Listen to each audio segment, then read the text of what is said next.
this is our 1986 Fleetwood Bounder, which we're waving farewell to. So yeah. But before we sign the paperwork over and stuff, I thought we'd just give you guys a tour around it, because we haven't actually done that the whole time. We've been talking about loads of stuff, being under the bonnet, fixing stuff and bits and bobs.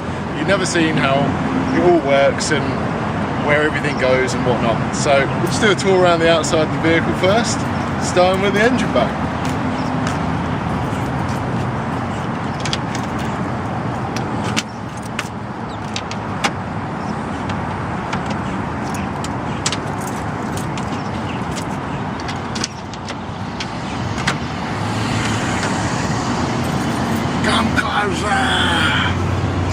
So this is the engine bay. We've got your coolant goes in there, and you've got your expander down there.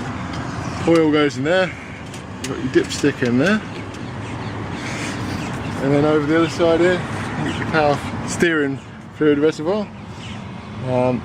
That's the control unit for the cruise control. Down here, you've got your washer. You've got your leisure batteries at the bottom. And you've got your engine batteries here, and you've got your split charge unit, so the alternator comes in the middle and it splits between the two batteries, so engine and leisure. Then you've got your start solenoid up here, and then you've got a load of crappy wiring everywhere, because loads of people over the years decided to fuck about. Someone's been fucking with the wiring. Cool. Cool. That's the old engine bay.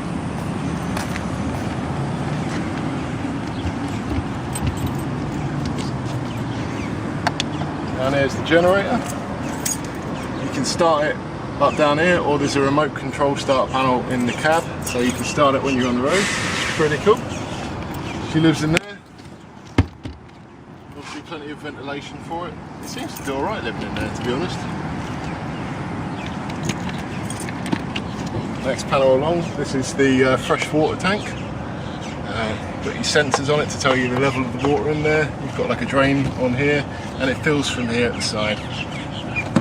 You can either fill it from the city water, or you can fill it from the top here. Just unplug that, fill, but we don't use that. Next compartment is storage. This one's quite cool, because actually you can open this one underneath, and this goes all the way through to the other side of the bus, so if you've got something quite long, get it open.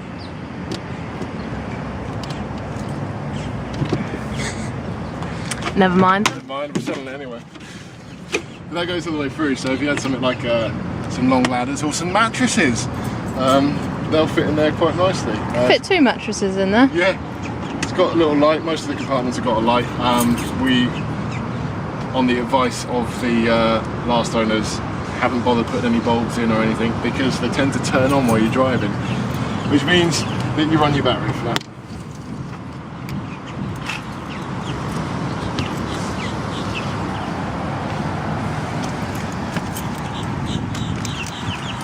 Next panel, right, this is your hookup. Then you've got your grey water tank here, and then this side you've got the black water tank in there at the back. Okay, city water or hookup water, whatever you want to call it, goes in there. We've got a couple of outlets here as well if you wanted to connect hose or drain the system. You just pull on those.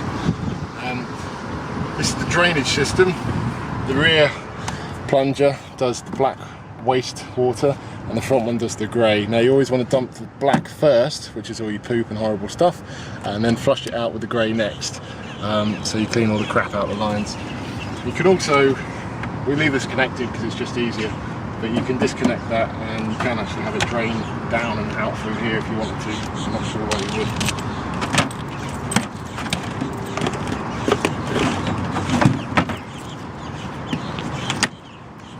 So there's a couple of power sockets on the side there, if you want to mow your lawn or something with a generator in. I'm not sure what else you could possibly use them for. This one you saw us in before, changing the fuel filters. That's all it is. Just a couple of fuel lines that run to the tank and out to the filters and back again.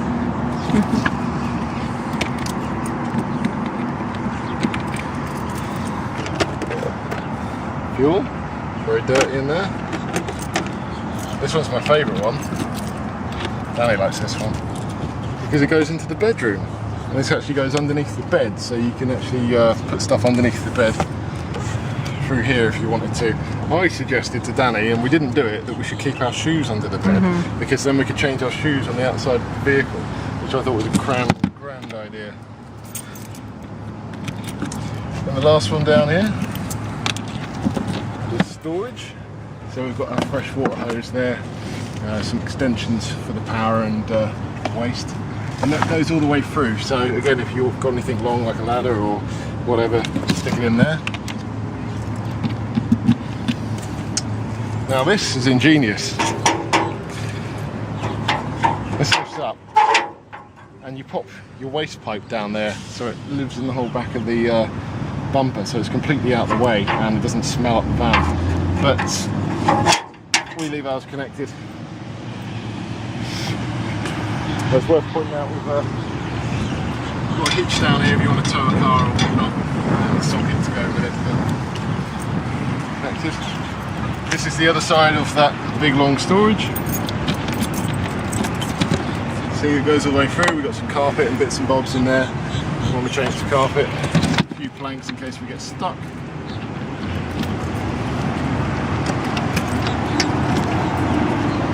Again, more storage, smaller compartment this one.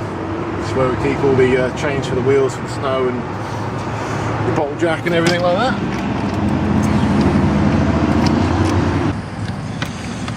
So in here, this one's the interesting one. This is the plumber's dream. That's our pump with a sort of master on and off switch. We've got a valve here which allows us to bypass the pump, so when we're on city water, as they call it over here, we can fill up the tank through the water inlet rather than filling the tank from the top. Just underneath here, this is where a water filter would go, so you've got a clean water filter tap next to your normal tap on the sink, so you just screw a little filter in there. Through here, at the back, that's the hot water tank, which is nice and warm, and then you've got a bit of ducting which comes off the furnace of the vehicle. So yeah, it's the plumber's dream. There's a bird down there. Now this is the hot water heater. It's just given us quite a bit of jip over the time, but it's alright. You've got a drain valve for the system here, or if it builds up too much pressure it will leak out, which is why it's gone rusty. Apparently that's normal when it over pressurizes for it to drip. You've got the ignition module, and you've got your gas with your shut off valve here, and you can actually adjust, if you move that little screw, you can adjust the sort of air to gas mix, so you can get a nice clean burn. This gets incredibly hot when it's going, you can't really touch this panel. Now this is the back of the fridge right at the bottom. So you can see we've got a power socket to power the AC side of the fridge, and then we've got the gas line coming in for the gas side of the fridge, 12 volt supply there. Is there any panel you've not had to work inside? Yeah, this panel I've probably been in once. Didn't even know that was in there. So, yeah. Then you've got your outlets for your gas when you're cooking from the oven or the furnace is on.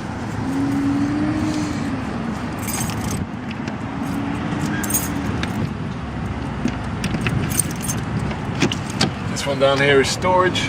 This is the other side, the one that goes all the way through. Yeah, good size in here. This is where we pop those mattresses. And under here, this is the gas. This one doesn't lock, so it allows anyone access to the gas in case of an emergency. You've got your fill valve here. You've got your pressure gauge here, tells you how much you've got in the tank. And then you've got the supply here. And you can also tap off to a barbecue on a small or a big connector if you want to. So, kind of cool. Then we've got the steps. You just slot up underneath. Back down. Then the last little one is this one at the front. This is equal size to the generator one. This one's just storage. As you can see, we like to keep a lot of oils and bottles and crap The amount of fluids we've had to put in this bloody thing.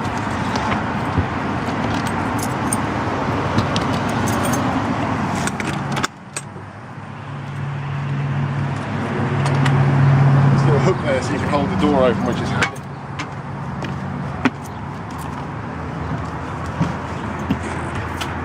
Right, so in here we've got the 454. Yeah, which I've been working on and swearing at a lot over its time. Runs nicely out, right, so that's good.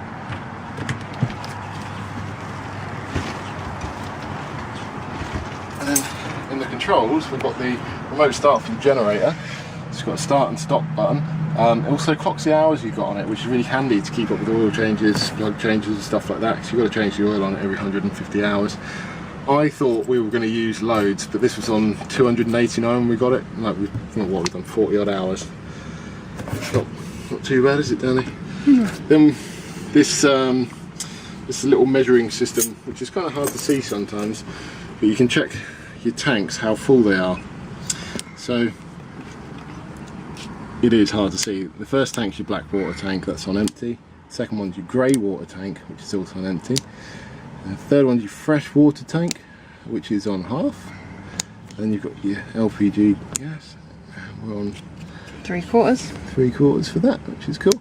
And you can check your leisure battery condition, which apparently is only fair at the moment. Ooh, oops. You've got your check engine light, which was our favourite light, and a choke light there. You've got your AC and heat controls there with your fan and whatnot. Then we've got auxiliary start. You can push that in to start the motor if you need to. Window wiper control. You push that to get the washer jets on. And you've got lights. First one's sort of all your orange lights around the vehicle, and dim, and then pull it out and you've got full headlights. And this switch on the floor down here that I thought maybe was for washers or something like that. Actually turns out that's your high-low beam. So I drove around for a whole evening with people flashing me because I couldn't figure out how to turn it off high beam. On here we've got your gear selector. You can select first, second, drive, which is all 3 gears, neutral, reverse and park. Then you've got a cruise control on this stick and indicators. Yeah, it's cool. Handbrake down here.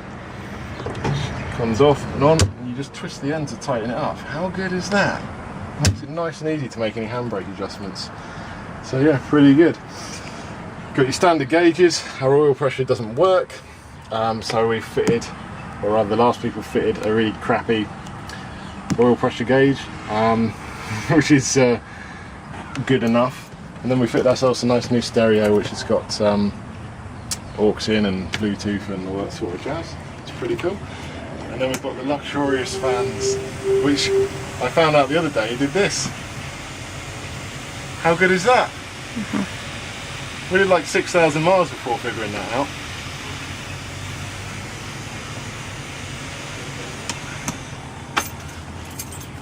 So that's that. So now I'll do the tour of the inside. I'll start with the kitchen area here. Got a nice dual sink there. With a split chopping board. It's intentional. Plenty of storage for all your food and cleaning products. Got 4 drawers which kind of lock shut, little lift system. Yeah, that's really decent. We need that in our one back home. Yeah, and the kitchen roll holder, which just makes the kitchen roll do that the entire time you drive. Yep. So we've got our appliances up here. We've got our microwave, which runs off the generator just fine. The extractor here with a little storage unit in there where I've decided to keep the playing cards and the lighters. Perfect. Filter and light underneath, which extracts to the outside. And we've got our hob here, a little flip top lid, and then to turn on the thing, just push in and twist, and then it will light up. And why does it light up? Because under here there's a little pilot light, which then when you do the gas flow to each hob, lights it up as it goes through, and then the shut-off valve just in there. And similar deal with the oven. Take out the bottom tray there, turn it on the dial, light up the pilot, in theory. There you go, and then that will light up all the way around the thing eventually.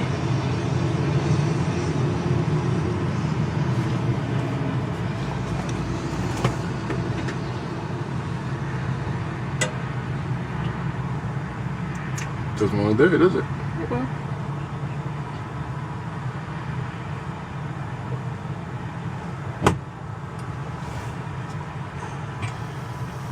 There we go. And then lovely hot oven, which I'm going to turn off because it's way too hot.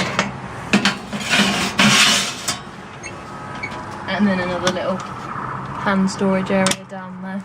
Good for the oven trays. Fridge freezer, which runs off gas and electric, can be selected at the top, and the cold to coldest settings also at the top there.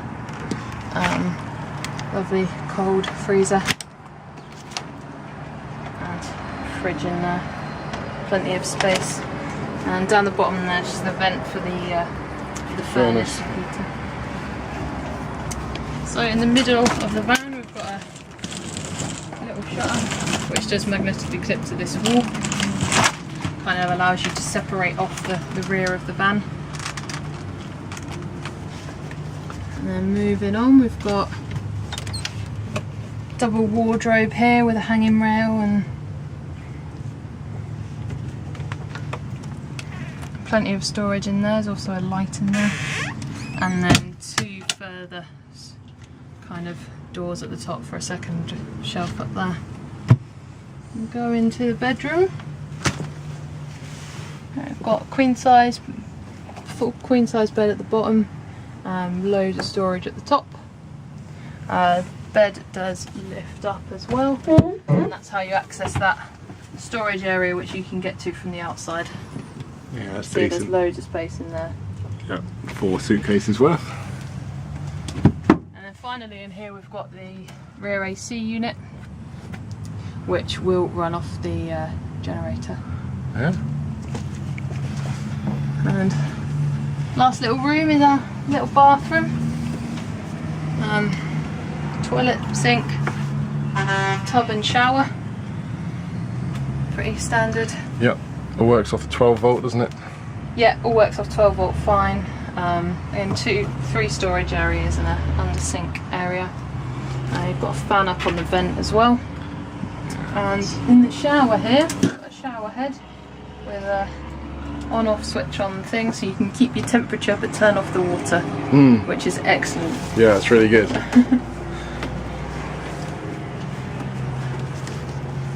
So back through to the living area, we have our dining table and chairs here. This will drop down, convert into a kind of small double bed, I guess, and underneath these both lift up, and plenty of storage, obviously where we store our bottles. Yeah, we like bottles. You can never have enough bottles. And again, you've got storage all the way along the top. All of them are fairly sizable. Yeah, there's a good space in these. Yeah, so see, we've got all our pots and pans and plates and stuff. Got a little CD player here. Only runs off the AC though. So I guess it's useful for when you're on shore hooked power. up, but we haven't really used it. And finally the sofa, which will just pull outwards to a double bed as well. Again, it's not something we've used, but it creates another bed. And then we've got 3 storage drawers underneath there at the moment, so even more storage. Yeah. And then Amazing. the front AC unit, which is the one we've used, and it is lovely. Again, works the same as the rear, run off the generator and AC. And how do we turn that on, Danny? Turn that on through magic switch, which is in here. So when you're on generator, you switch it. You can switch it onto front or rear, and that will run both. When you're on AC, you'll only be able to run the one. Cool. And what's in that one there? And this is the control board, I guess. Fuse box. Yeah, fuse box, inverter, all in one. Yeah. Yeah. Some fuses in there. That's where the magic happens. Yeah, I mean it's pretty. I mean, look, you know it's Excellent. good because it's like got the Star Trek symbol. Yeah. Look at that. Cool. And then I guess up here you've got another two really big, well, biggish storage areas. This one also has a, it's like a cable TV rerouting if box. you want it. Right. And then space for a small TV in here. Again, a space we've not really used. Yeah. And two speakers on the sides, which are actually pretty good. Yeah, they sound real good, don't they? So that's everything on the interior of our van, Yeah. which is, I guess, no longer our van. Yeah, that sucks.